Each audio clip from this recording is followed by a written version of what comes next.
শুভ শুভ শুভ দিন পল্লী বন্ধুর জন্মদিন, শুভ শুভ শুভ দিন পল্লী বন্ধুর জন্মদিন। একজন লোক একজনকে জিজ্ঞাসা করলো যে হাউ ওল্ড আর ইউ। একজন লোক একজনকে জিজ্ঞাসা করলো, একজন ভদ্রলোকে, যে হাউ ওল্ড আর ইউ। বললো I am sweet 16 with 80 years of experience. বুঝতে পারছেন কথাটা? বলে I am sweet 16 with 80 years of experience. এসব কাজে মানুষ কোনো সময় বয়স্ক হয় না, বুড়ো হয় না, তাই এটা মনে রাখতে হবে। নতুন বাংলাদেশ গর্ব মোরা, নতুন করে আজ শপথ নিলাম, নবজীবনের ফুল ফোটাবো, প্রাণে প্রাণে আজ এই দীক্ষা নিলাম। নতুন বাংলাদেশ গর্ব মোরা, নতুন করে আজ শপথ নিলাম। যেখানে থাকবে না দুর্নীতি দুঃশাসন, যেখানে থাকবে না লাঞ্ছনা গঞ্জনা, সেখানে আমাদের ঠিকানা লিখিলাম। নতুন বাংলাদেশ করব মোরা, নতুন করে আজ শপথ নিলাম। নবজীবনে ফুল ফোটাবো, প্রাণে প্রাণে আজ এই দীক্ষা নিলাম। নতুন বাংলাদেশ গর্ব মোরা, নতুন করে আজ শিক্ষা নিলাম।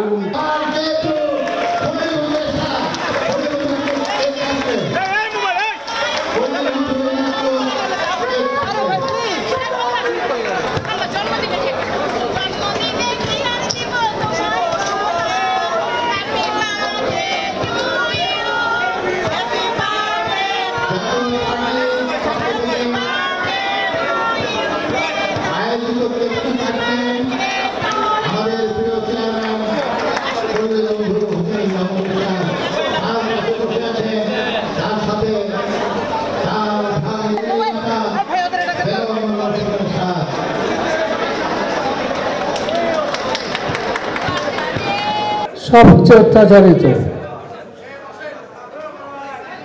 সবচেয়ে নিষ্পেষিত রাজনীতি আমি স্বেচ্ছা ক্ষমতা ছেড়ে দিলাম, স্বেচ্ছা ক্ষমতা ছেড়ে দিলাম। ফলাফল কি হলো? আমাকে জেলে না হলে পাওয়া যাবে না। 10টি বছর চলেছিলাম, 10 বছর চলেছিলাম, পাশে কেউ ছিল না। আমার মতো অত্যাচারিত নির্যাতিত রাজনীতিবিদ আজ পর্যন্ত জন্মগ্রহণ করে নাই। আজ বলতে এসেছি, হয়তো আমার শেষ বলা, অত্যাচার মানুষও দমাতে পারে না, অত্যাচার মানুষকে দমাতে পারে না। মনের জোর চাই, মনের শক্তি চাই। মনের জোর ছিল, শক্তি ছিল, তাই এত পথ উতরে এসেছি। আজ জাজ সাহেব আমার মামলার রায় দেবেন। 7 বার রায় হয়েছে, 7 বার, কিন্তু রায় দেয় না, পিছিয়ে দেন। সরকার যদি অসন্তুষ্ট হয়, এমনি করে আমি এতগুলো বছর কাটিয়েছি। এত অত্যাচারিত রাজনীতিবিদ বাংলাদেশের জন্মগ্রহণ না করে আল্লাহর কাছে চাইনি। এত অত্যাচার রাজনীতিবিদ। রায় হয়ে গেছে, রায় ঘোষণা করবে। কানে কানে কেস বলল, ঘোষণা হলো না। এমনি করে বছরের পর বছর আমি কাটিয়েছি দুঃখ দুর্দশার মধ্যে। ভেঙে পড়িনি, ভেঙে পড়িনি। আজকের দিনে আমার তোমাদের আবেদন, অনেক অত্যাচার সহ্য করেছে আমরা, অনেক অবিচার সহ্য করেছি আমরা, অনেক অত্যাচার সহ্য করেছি আমরা। জাতীয় পার্টি এখনো জাতীয় পার্টি আছে।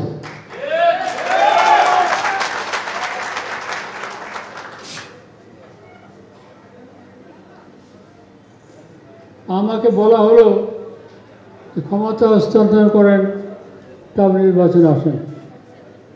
ক্ষমতা হস্তান্তর করলাম 5 দিনের মাথায় জেলখানায়, 10টি বছর জেলখানা। আমি সঙ্গে নাই, সাথে নাই, ভবিষ্যৎ দেখা নেই। 10 বছর আমার ধ্বংস করার চেষ্টা করা হয়েছে, আমরা ধ্বংস হয়নি, বেঁচে আছে। অনেক ইতিহাস বলতে অনেক সময় প্রয়োজন আছে। এক দুঃখের কথা বলছি, এত অত্যাচারে বড় যে জাতি বেঁচে থাকে, সে জাতিকে কেউ ধ্বংস করতে পারে না, কেউ পারে না, কেউ পারে না।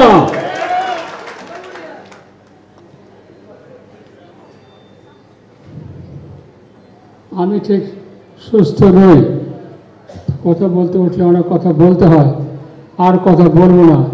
একটা কথা মনে রাখবা, এত অত্যাচারের পর জাতি বেঁচে থাকে, সে দলকে কেউ ধ্বংস করতে পারে না। তোমাদের কাছে আমার একটাই আশা, দলকে আরো শক্তিশালী করবে, আগামীতে ক্ষমতার জন্য পূর্ণ শক্তি অর্জন করবে। আমার কথা বুঝতে পেরেছ? অনেক কথা বোঝা যায় না, তো একটা শেষ কথা বলি, জাতীয় পার্টি জিন্দাবাদ, জাতীয় পার্টি জিন্দাবাদ, জাতীয় পার্টি জিন্দাবাদ। যতগুলো পরিকল্পনা করা হয়েছিল, যতগুলো উদ্যোগ নেওয়া হয়েছিল, সব ছিল কিন্তু মানুষের জন্য, বাংলাদেশের মানুষের জন্য। এখন সেই যে মানুষটা বাংলাদেশে এত কাজ করেছে, কোনো জায়গায় বাদ নেই।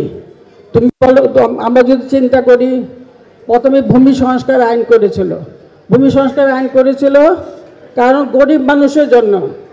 তাদের মধ্যে সরকারের খাস জমি বিলিয়ে দেওয়া হয়েছিল, বন্টন করে দেওয়া হয়েছিল, তাদের জন্য গুচ্ছগ্রাম করা হয়েছিল। তো এই লোকগুলো ওনার জন্য দোয়া করবে না বলো? হ্যাঁ। তারপরে প্রশাসনকে বিকেন্দ্রীকরণ করে গ্রামের মানুষের দোরগোড়ায় প্রশাসনকে নিয়ে গিয়েছিল। 19টা জেলা থেকে 64টা জেলা করেছিল, 460টা উপজেলা করেছিল। সব কিন্তু মানুষের জন্য, সব মানুষের জন্য, বাংলাদেশের মানুষের জন্য। তারপর হাইকোর্টের একটি বেঞ্চ নিয়ে গিয়েছিল একদম ডিস্ট্রিক্টে, যাতে করে মানুষ তাদের দোরগোড়ায় বিচারটা পায় বিভিন্নভাবে। তারপর মুক্তিযোদ্ধাদের বলা হয়েছিল সর্বকালের সর্বশ্রেষ্ঠ সন্তান দেশের। তারপর তাদের জন্য প্রায় 18টা না 20টা ইন্ডাস্ট্রি দিয়ে দেওয়া হয়েছিল, যাতে করে তারা চলতে পারে। তো এই উদ্যোগগুলো কে নিয়েছিল বলো? কেউ না, আমাদের পার্টির চেয়ারম্যান পল্লী বন্ধু এরশাদ। কারণ তার মনের ভিতরে মানুষের যে দুঃখ বেদনা এতভাবে পরিস্ফুটিত হয়েছিল যে উনি এইগুলো বলতে পারতেন না বলে দিন রাত 24 ঘন্টা কাজ করে এই উদ্যোগগুলো নিয়েছিল মানুষের জন্য, বাংলাদেশের মানুষের জন্য। তারপর কর্মসংস্থানের সুযোগ সৃষ্টি করার জন্য প্রথম আমাদেরকে গার্মেন্টস সৃষ্টি করে, গার্মেন্টস কিন্তু আমাদের সময় সৃষ্টি হয়েছিল। তারপরে বিকেএসবি খেলা, এখন তো সারা বিশ্বে আমাদের খেলাধুলা ছড়িয়ে পড়ছে, মানুষ কত সুনাম বই নিয়ে আসছে। তার ভিত্তিপ্রস্তর কিন্তু স্থাপন করেছিল হোসেন মোহাম্মদ এরশাদ। তোমাদের এটা সবগুলো কথা মনে রাখতে হবে, যখনই যেখানে যাবে এই কথাগুলো বলবে। কারণ বঙ্গবন্ধু আমাদের স্বাধীনতা এনে দিয়েছিলেন, কিন্তু উনি দেশটা ঠিক করার জন্য বেশি সময় পাননি। দেশটাকে সুন্দরভাবে গুছিয়ে উঠতে উনি আবার কোনটা দুর্ঘটনা ঘটে গেল। তারপর কিন্তু একটা শূন্যতা ছিল আমাদের প্রশাসনে, জাতীয় পার্টি সেই শূন্যতা পূরণ করেছে এবং জনগণের দোরগোড়ায় সব কিছু স্বাধীনতার সুফল জনগণের দোরগোড়ায় পৌঁছে দিয়েছে। এটা কিন্তু তোমাদেরকে মনে রাখতে হবে।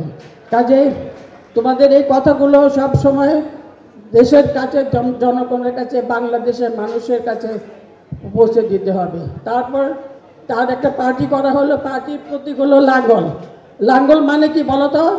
যেটা প্রত্যেক লোকের ঘরে ঘরে থাকে, বাংলার কৃষকদের ঘরে ঘরে থাকে লাঙ্গল।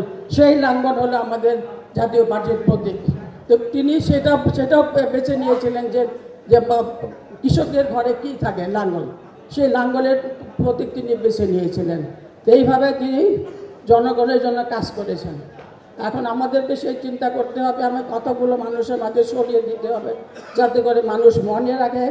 মানুষ তো আমার মনে হয় সব সময় এই কতগুলো মনে রাখবে, আমাদের সেই ব্যবস্থাই করতে হবে। এখন ইতিমধ্যেই অনেকগুলো বই ছাপানো হয়েছে, আবারও যদি নতুন করে যদি আবার কিছু উদ্যোগ নিয়ে বই ছাপানো হয় ওনার কর্মসূচিগুলো দিয়ে, তাহলে মানুষের মনের মধ্যে এখন যারা ইয়াং জেনারেশন আছে তাদের মনের মধ্যে কিন্তু এই কতগুলো নেই, কাজে তাদেরকেও এই কতগুলো মনে করিয়ে দেওয়ার জন্য কিন্তু এটা করতে হবে। শিক্ষা ব্যবস্থা তিনি আমূল পরিবর্তন এনেছিলেন, প্রশাসনকে ঢাকার বাইরে নিয়ে যেয়ে সেখানেও তিনি আমূল পরিবর্তন এনেছিলেন। বিভিন্নভাবে দেশকে এগিয়ে নিয়ে যাওয়ার জন্য যতগুলো উদ্যোগ গ্রহণ করা হয়েছে, আমরা এখন ঢাকাতে ঘুরে বেড়াই, প্রত্যেকটা রাস্তা, মহাসড়ক, সড়ক, প্রত্যেকটা রাস্তা ওই সময় হয়েছিল। তারপরে এই ঢাকার নগর ভবন, তারপরে সাভারের স্মৃতিসৌধ, তারপর শহীদ মিনার, এগুলো সবগুলো আমাদের সময় হয়েছিল। এগুলো সবগুলো অর্ধ সমাপ্ত ছিল, আমাদের গভর্নমেন্টের সময় এগুলো সমাপ্ত হয়েছে। কাজে এই যে কাজ উনি করেছেন, দিন নেই রাত নেই 24 ঘন্টা শুধু দেশের জন্য, জনগণের জন্য উনি চিন্তা করেছেন।